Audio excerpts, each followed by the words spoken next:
Je crois que c'est déjà très intéressant d'avoir ce type d'événement parce que ça permet quand même de mettre en lumière des problématiques que les acteurs de terrain vivent au quotidien et ça permet aussi de mettre ensemble des gens qui autrement ne se parlent pas. Donc dans mon cas par exemple, je travaille surtout dans le monde académique et j'ai pas forcément de relais dans le monde associatif ou sur le terrain exactement.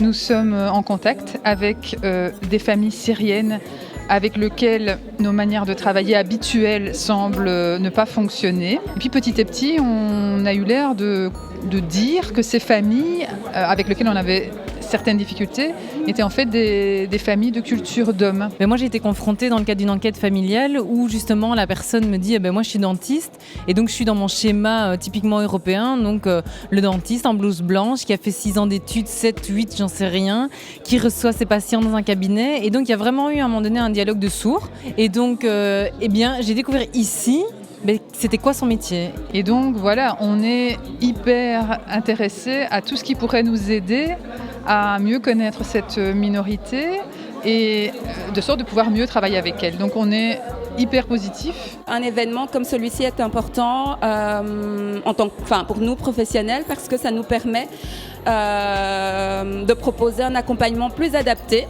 Et ça permet aussi donc de démystifier certaines idées reçues par rapport à cette population qu'on accueille, qui sont là et qu'on doit accompagner au mieux. Et parfois, on n'a pas toujours les outils, les infos nécessaires. On a tendance à rassembler toutes les communautés dans une même catégorie, souvent les Roms. Et donc pour moi, c'était intéressant de voir qu'il y avait différentes catégories avec différentes cultures, différents langages, différentes traditions, de pouvoir les distinguer et de pouvoir alors avoir une approche spécifique pour chacune de ces communautés. C'est un public très spécifique qui est mal connu, qui est souvent confondu avec d'autres publics et donc c'est important d'avoir une approche spécifique.